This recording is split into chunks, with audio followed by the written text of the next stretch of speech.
नमस्कार जय जगन्नाथ शुभ सकाळ आज हूँ डिसेम्बर 25 तारीख गुरुवार आज प्रथम खबर ब्लूबार्ड ब्लॉक 2 सैटेलाइट उत्क्षेपण कला इसरो शुभेच्छा जणाइले प्रधानमंत्री भारतीय महाकाश गवेषणा संगठन इसरो पुणी थे महाकाश निजर प्राधान्य प्रमाणित करिछि। इसरो बुधवार सकाळे 8:54 समय यार सबुठारु शक्तिशाली रॉकेट लॉन्च यान LVM-3M6 व्यवहार करी अमेरिकीय कंपनी AST स्पेस मोबाइल परवर्ती पीढ़ी जोगाजोग उपग्रह ब्लूबर्ड ब्लॉक 2 को निम्न पृथ्वी कक्षपथ एलियो रे उत्क्षेपण करिछि। ए मिशन भारत पई एक प्रमुख माइलखुंट प्रमाणित हेबाकु जाउछि। प्रधानमंत्री मोदी ए सफलता पई इसरो रो वैज्ञानिक मानको अभिनंदन जणाइछन्ति। आ मोबाइल पई दरकार पड़िबोनी टावर बिना टावर रे मध्ये चली परिबो एथरो मोबाइल नेटवर्क टेंशन गला कारण आगामी दिन रे इंटरनेट बा मोबाइल कॉल पई मोबाइल टावर उपरे भरोसा କରିବାକୁ न पड़ी पारे जेउठी थिले मध्ये सहजरे कॉल लागि जिवो कारण सैटेलाइट टेलीकम्युनिकेशन क्षेत्र रे मिलिबो बड़ सफलता। महाकाश रे स्थापन हला ब्लूबार्ड सैटेलाइट जहां मोबाइल टावर गुड़िक भली काम करिवो। परवर्ती खबर गाड़ी कागजपत्र पई मासे समय गाड़ी रो वैध कागजपत्र कराइबा पई मासे समय अवधि एनी सूचना दैछंती परिवहन मंत्री विभूति जेना। ए अवधि मध्ये आरसी फिटनेस पीयूसी बीमा आदि कराइ नियंतु। पूर्व जनवरी 1 रु कड़ाकड़ी भाव पेट्रोल पंप रे गाड़ी प्रदूषण जांच हेबार नियम रहितिला। नियम अनुसार नूआ वर्ष ठारू प्रदूषण प्रमाणपत्र नथिले मिलिबनी पेट्रोल किंबा डीजेल। परवर्ती खबर बीएमसी निर्वाचन रे एकाटी लड़िबाकू उद्धव और राज ठाकरे घोषणा। एकाटी हेबे ठाकरे ब्रदर्स दीर्घ 20 वर्ष पर दुई भाई पुणी थे एकाटी हेबाकू जाउछंती।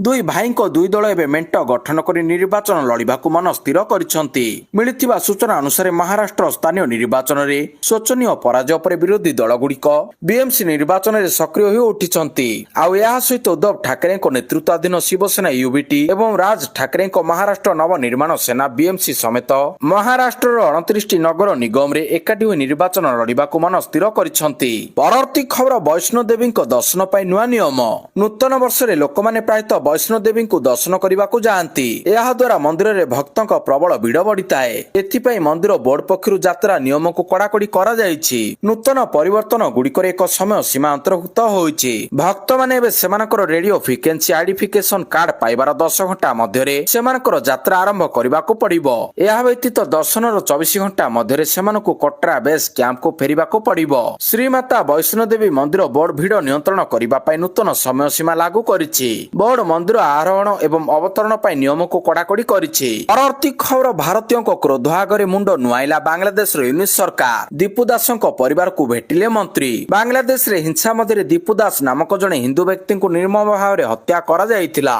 ए घटना परे भारतीय माने बांग्लादेश उपरे क्रोधित थिले।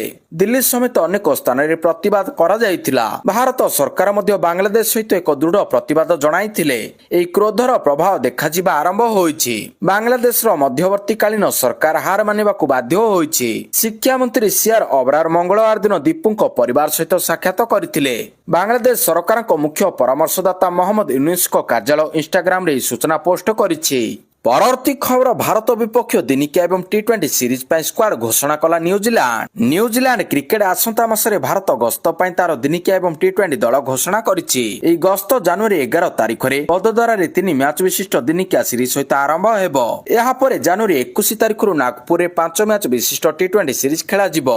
एई गस्त रे अनेक युव एवं अनक्याप खेलाड़ी को सुजोग मिलिछि। ओडीआई दलर अधिनायक बदलिले नियमित अधिनायक मिचेल शाटनर ग्रोइन आघातरु सुस्थ होइनथिबार माइकेल ब्रेसवेल एक दिवसीय दलर नेतृत्व नेबे। शांटनर टी20 सीरीज रे दलर नेतृत्व नेबे। टी20 दल रे पावर हिटर बेभन जैक्स एवं टीम रॉबिन्सन मार्क चैपमैन एवं मैट हेनरी मध्ये शामिल अछंती। हेनरी दिनिकिया सीरीज रु बाद रहिबे। से टी20 एवं आगामी टी20 विश्वकप पई संपूर्ण फिट हेबा दरकार। परवर्ती खबर विजय हजारे ट्रॉफी रे वैभवंक कमाल 36 बॉल रे मारिले शतक। वैभव सूर्यवंशी 36 बॉल रे धुआंधार शतक। विजय हजारे ट्रॉफी रे बिहार वैभव सूर्यवंशी कमाल। अरुणाचल प्रदेश विपक्ष मैच रे 36 बॉल रे धुआंधार शतक करिसंती वैभव सूर्यवंशी। 16 चौका 15 छक्का सहायता रे 84 बॉल रे 190 करी आउट होइछंती। प्रथम श्रेणी मैच रे यह कौनसी भारतीयों को द्वितीय द्रुततम शतक। परवर्ती खबर कोणार्क सूर्य मंदिर रे लागिला अस्थायी बैरिकेड। धाड़ी रे जाई निखुण कारुकार्य देखिबे पर्यटक। कोणार्क सूर्य मंदिर प्रवेश पई लागिला बैरिकेड। नुआ वर्ष पूर्व कोणार्क सूर्य मंदिर रे प्रवेश पई लागिला अस्थायी बैरिकेड। आज होची ହେଉଛି ବଡ଼ଦିନ। କୋଣାର୍କ ସୂର୍ଯ୍ୟ ମନ୍ଦିରର କାରୁକାର୍ଯ୍ୟ ଦେଖିବା ପାଇଁ ପର୍ଯ୍ୟଟକଙ୍କ ଭିଡ଼କୁ ଦୃଷ୍ଟିରେ ରଖି ବ୍ୟାରିକେଡ୍ ଲଗାଯାଇଛି। ଧାଡ଼ିରେ ଯାଇ ସୂର୍ଯ୍ୟ ମନ୍ଦିରର ନିଖୁଣ କାରୁକାର୍ଯ୍ୟ ଦେଖିପାରିବେ ପର୍ଯ୍ୟଟକ। ଏଏସ୍ଆଇ ପକ୍ଷରୁ ପର୍ଯ୍ୟଟକଙ୍କ ସୁରକ୍ଷା ସୁବିଧାରେ ବୁଲିବା ପାଇଁ ଏହି ନୂଆ ପଦକ୍ଷେପ ନିଆଯାଇଛି। ପରବର୍ତ୍ତୀ ଖବର 27ରେ ବସିବ ରତ୍ନଭଣ୍ଡାର ସମ୍ପର୍କିତ ବୈଠକ। ଜାନୁଆରୀ ମାସ ଭିତରେ ହେବ ଗଣତି ମଣତି। ଜାନୁଆରୀ ମାସ ଭିତରେ ପୁରୀ ମହାପ୍ରଭୁଙ୍କ ଭିତର ରତ୍ନଭଣ୍ଡାର ଅଳଙ୍କାର ଗଣତି ମଣତି ଆରମ୍ଭ ହୋଇପାରେ। ଏଥିପାଇଁ ମୁକ୍ତିମଣ୍ଡପ ପରାମର୍ଶ ନିଆଯିବ। ଗଣତି ମଣତି ପାଇଁ ଦର୍ଶନରେ ସମସ୍ୟା ହୋଇପାରେ। ପୁରୀ ଶ୍ରୀମନ୍ଦିର ରତ୍ନଭଣ୍ଡାର ପ୍ରସଙ୍ଗରେ ଆସନ୍ତା 27ରେ ହେବ ଉଚ୍ଚସ୍ତରୀୟ ବୈଠକ। ଏସ୍ଓପି ସମ୍ପର୍କରେ ଆଲୋଚନା କରାଯିବ ବୋଲି ରତ୍ନଭଣ୍ଡାର ତଦାରଖ କମିଟି ଅଧ୍ୟକ୍ଷ ଜଷ୍ଟିସ ବିଶ୍ୱନାଥ ରଥ ସୂଚନା ଦେଇଛନ୍ତି। ରତ୍ନଭଣ୍ଡାର ମରାମତି କାମ ସରିଛି। ଭିତର ଭଣ୍ଡାରରେ ସମସ୍ତ ରତ୍ନ ରଖି ଦିଆଯାଇଛି। ପରବର୍ତ୍ତୀ ଖବର ଦିଲ୍ଲୀର ଗମ୍ଭୀର ପ୍ରଦୂଷଣ ଉପରେ ଗଡ଼କରୀଙ୍କ ବଡ଼ ବୟାନ। କହିଲେ ଦିଲ୍ଲୀରେ 3 ଦିନ ରହିଲେ ଆଲର୍ଜି ହୋଇଯାଉଛି। ଦିଲ୍ଲୀର ଗମ୍ଭୀର ପ୍ରଦୂଷଣ ଉପରେ ଚିନ୍ତା ପ୍ରକାଶ କରି କେନ୍ଦ୍ର ସଡ଼କ ପରିବହନ ଏବଂ ରାଜପଥ ମନ୍ତ୍ରୀ ନୀତିନ ଗଡ଼କରୀ ସ୍ୱୀକାର କରିଛନ୍ତି ଯେ ଯାନବାହନରୁ ନିର୍ଗତ ଧୂଆଁ ପାଇଁ 40% ପ୍ରଦୂଷଣ ହୋଇଛି। ଏହା ସହ ପ୍ରତିବର୍ଷ ଜୀବାଶ୍ମ ଇନ୍ଧନ ଆମଦାନୀ ଉପରେ 22 ଲକ୍ଷ କୋଟି ଟଙ୍କା ଖର୍ଚ୍ଚ କରିବାର ଯୁକ୍ତି ଉପରେ ପ୍ରଶ୍ନ ଉଠାଇ ବିକଳ୍ପ ଏବଂ ଜୈବ ଇନ୍ଧନରେ ଅଧିକ ଆତ୍ମନିର୍ଭରଶୀଳତା ପାଇଁ ଆହ୍ୱାନ ଦେଇଛନ୍ତି। ସେ କହିଛନ୍ତି, ମୁଁ ଏଠାରେ 3 ଦିନ ପାଇଁ ରହୁଛି ଏବଂ ସହରର ପ୍ରଦୂଷଣ ପାଇଁ 3 ଦିନରେ ହିଁ ମୋର ଆଲର୍ଜି ହୋଇଯାଉଛି। ପରବର୍ତ୍ତୀ ଖବର ଏସହ ପରୀକ୍ଷା କେଳେଙ୍କାରୀ କଳା ତାଲିକାଭୁକ୍ତ ହେଲା silicon tech lab private limited. ଏସହ ପରୀକ୍ଷା କେଳେଙ୍କାରୀ ପ୍ରସଙ୍ଗ କଳା ତାଲିକାଭୁକ୍ତ କରାଯାଇଛି silicon tech lab private limited. 5 ବର୍ଷ ପାଇଁ କଳା ତାଲିକାଭୁକ୍ତ କଲେ ହାଇକୋର୍ଟ। ଏସହ ପରୀକ୍ଷାରେ ଅନିୟମିତତା କରିଥିବା ନେଇ ମିଳିଥିଲା ପ୍ରମାଣ। ତେବେ 2025 ମେ ଚୁକ୍ତି ଅନୁସାରେ ଏହି ସଂସ୍ଥାକୁ ପରୀକ୍ଷା ପରିଚାଳନା ପାଇଁ ଅନୁମତି ମିଳିଥିଲା। ଚଳିତ ବର୍ଷ ଜୁଲାଇ ମାସରେ ଏସହ ପଦବୀ ପାଇଁ ଏଠାରେ ମୁଖ୍ୟ ଲିଖିତ ପରୀକ୍ଷା କରାଯାଇଥିଲା। ତେବେ ସଂସ୍ଥା ବିରୋଧରେ ଗୋପନୀୟତା ଭଙ୍ଗ କରିବାର ଅଭିଯୋଗ ହୋଇଥିଲା, ଯାହା ପ୍ରମାଣିତ ହେବା ପରେ ସଂସ୍ଥାକୁ 5 ବର୍ଷ ପାଇଁ କଳା ତାଲିକାଭୁକ୍ତ କରିବା ପାଇଁ ହାଇକୋର୍ଟ ନିର୍ଦ୍ଦେଶ ଦେଇଛନ୍ତି। ପରବର୍ତ୍ତୀ ଖବର କାଙ୍ଗାଳ ପାକିସ୍ତାନର ହାଲ ବେହାଲ। ବିକ୍ରି କଲା ନିଜର ଏୟାରଲାଇନ୍ସ। ବିକ୍ରି ହେଲା ପାକିସ୍ତାନର ଏୟାରଲାଇନ୍ସ। ଗରିବ ପାକିସ୍ତାନର ଅବସ୍ଥା ଅତ୍ୟନ୍ତ ଭୟଙ୍କର ହେଲାଣି। IMF ଏବଂ ସମସ୍ତ ବନ୍ଧୁ ରାଷ୍ଟ୍ରଙ୍କ ଆର୍ଥିକ ସହାୟତା ମଧ୍ୟ ପାକିସ୍ତାନକୁ ସଙ୍କଟରୁ ଉଦ୍ଧାର କରିବାରେ ବିଫଳ ହେଉଛି। ପରିସ୍ଥିତି ଏତେ ଖରାପ ହୋଇଛି ଯେ ସହବାଜ ସରିଫ ସରକାର ପାକିସ୍ତାନର ସରକାରୀ ବିମାନ କମ୍ପାନୀ PIA କୁ 135 ବିଲିୟନ ଟଙ୍କାରେ ବିକ୍ରି କରିବାକୁ ବାଧ୍ୟ ହୋଇଛନ୍ତି। ପାକିସ୍ତାନ ମଙ୍ଗଳବାର ଦିନ ଏହାର ପାକିସ୍ତାନ ଇଣ୍ଟରନ୍ୟାସନାଲ ଏୟାରଲାଇନ୍ସକୁ ବିକ୍ରି କରିଛି। ପରବର୍ତ୍ତୀ ଖବର ଚାନ୍ଦବାଲି ଲଜ୍ଜା 10 ଲକ୍ଷ ଅନୁକମ୍ପା ରାଶି ଘୋଷଣା କଲେ ମୁଖ୍ୟମନ୍ତ୍ରୀ। 10 ଲକ୍ଷର ଅନୁକମ୍ପା ରାଶି ଘୋଷଣା କରିଛନ୍ତି ମୁଖ୍ୟମନ୍ତ୍ରୀ। ପୀଡ଼ିତାଙ୍କ ପରିବାର ନିକଟତମ ଆତ୍ମୀୟଙ୍କୁ ଦିଆଯିବ ଅନୁକମ୍ପା ରାଶି। ମୁଖ୍ୟମନ୍ତ୍ରୀ ରିଲିଫ ପାଣ୍ଠିରୁ 10 ଲକ୍ଷ ଟଙ୍କାର ସହାୟତା ପ୍ରଦାନ ନିର୍ଦ୍ଦେଶ। ତଦନ୍ତ କରି ଦୋଷୀଙ୍କୁ କଠୋରରୁ ଅତି କଠୋର ଦଣ୍ଡ ବିଧାନ ହେବ ବୋଲି କହିଛନ୍ତି ମୁଖ୍ୟମନ୍ତ୍ରୀ ମୋହନ ଚରଣ ମାଝୀ। ଭଦ୍ରକ ଚାନ୍ଦବାଲିରେ ନାବାଳିକା ହତ୍ୟା ଅଭିଯୋଗ ଘଟଣାରେ ମୁଖ୍ୟ ଅଭିଯୁକ୍ତ ଗିରଫ ହୋଇଥିବା ଜଣାପଡ଼ିଛି। ଜଗତସିଂହପୁର ମୁଖ୍ୟ ଅଭିଯୁକ୍ତଙ୍କୁ ଗିରଫ କରିଛି ପୋଲିସ। ଘଟଣାକୁ ନେଇ ଚାନ୍ଦବାଲିରେ ରାସ୍ତାରୋକ ଓ ଉତ୍ତେଜନା ଦେଖାଦେଇଛି। ପରବର୍ତ୍ତୀ ଖବର ଦିଲ୍ଲୀ ମେଟ୍ରୋର ବୃଦ୍ଧି ପାଇବ ପରିସର। ମୋଦି କ୍ୟାବିନେଟ୍ ଦେଲେ ପର୍ଯ୍ୟାୟ 5A କୁ ମଞ୍ଜୁରୀ। 24 ଡିସେମ୍ବର 2025ରେ କେନ୍ଦ୍ର କ୍ୟାବିନେଟ୍ ଦିଲ୍ଲୀ ମେଟ୍ରୋର ସମ୍ପ୍ରସାରଣକୁ ଅନୁମୋଦନ କରିଥିଲେ। ଏହି ପ୍ରକଳ୍ପ ପାଇଁ କେନ୍ଦ୍ର ସରକାର 12,015 କୋଟି ଟଙ୍କା ଖର୍ଚ୍ଚ କରିବେ। କେନ୍ଦ୍ରମନ୍ତ୍ରୀ ଅଶ୍ୱିନୀ ବୈଷ୍ଣବ ଏକ ବ୍ରିଫିଂରେ କହିଛନ୍ତି, ପ୍ରତିଦିନ ପ୍ରାୟ 6.5 ନିୟୁତ ଲୋକ ଦିଲ୍ଲୀ ମେଟ୍ରୋରେ ଯାତ୍ରା କରନ୍ତି। ଯେତେବେଳେ ପର୍ବ ଏବଂ ବିଶେଷ ଅବସରରେ ଯାତ୍ରୀଙ୍କ ସଂଖ୍ୟା 8 ନିୟୁତରୁ ଅଧିକ ହୋଇଯାଏ। ଏହି ପ୍ରକଳ୍ପ ଅଧୀନରେ 13ଟି ନୂତନ ମେଟ୍ରୋ ଷ୍ଟେସନ ନିର୍ମାଣ କରାଯିବ, ଯେଉଁଥିରେ 10ଟି ଭୂତଳ ଏବଂ 3ଟି ଉଚ୍ଚ ଷ୍ଟେସନ ଅନ୍ତର୍ଭୁକ୍ତ ରହିଛି। ଏହି ପ୍ରକଳ୍ପ 3 ବର୍ଷ ମଧ୍ୟରେ ସମାପ୍ତ ହେବ ବୋଲି ଆକଳନ କରାଯାଇଛି। ପରବର୍ତ୍ତୀ ଖବର ଆରାବଳୀର ଅସ୍ମିତା ସହିତ କେହି ଖେଳିପାରିବେ ନାହିଁ। ରାଜସ୍ଥାନ ମୁଖ୍ୟମନ୍ତ୍ରୀଙ୍କ ବଡ଼ ବୟାନ। ଆରାବଳୀ ପର୍ବତମାଳାକୁ ନେଇ ବିବାଦ ଭିତରେ ରାଜସ୍ଥାନ ମୁଖ୍ୟମନ୍ତ୍ରୀ ଭଜନଲାଲ ଶର୍ମା ଦେଇଛନ୍ତି ବଡ଼ ବୟାନ। ବିରୋଧୀ କଂଗ୍ରେସ ଦଳ ଉପରେ ଶବ୍ଦର ତୀରରେ ଆକ୍ରମଣ କରିବା ସହିତ ରାଜସ୍ଥାନ ମୁଖ୍ୟମନ୍ତ୍ରୀ କହିଛନ୍ତି, ତାଙ୍କ ସରକାର କ୍ଷମତାରେ ଥିବା ପର୍ଯ୍ୟନ୍ତ କେହି ଆରାବଳୀର ଅସ୍ମିତା ସହ ଖେଳିପାରିବେ ନାହିଁ। ଏହା କେବଳ ପରିବେଶଗତ ପ୍ରସଙ୍ଗ ନୁହେଁ, ବରଂ ବିଶ୍ୱାସର ବିଷୟ ବୋଲି କହି ସେ କଂଗ୍ରେସ ଦଳକୁ ତାର ପୂର୍ବ ନିଷ୍ପତ୍ତିଗୁଡ଼ିକର ସମୀକ୍ଷା କରିବା ପାଇଁ ଚ୍ୟାଲେଞ୍ଜ କରିଛନ୍ତି।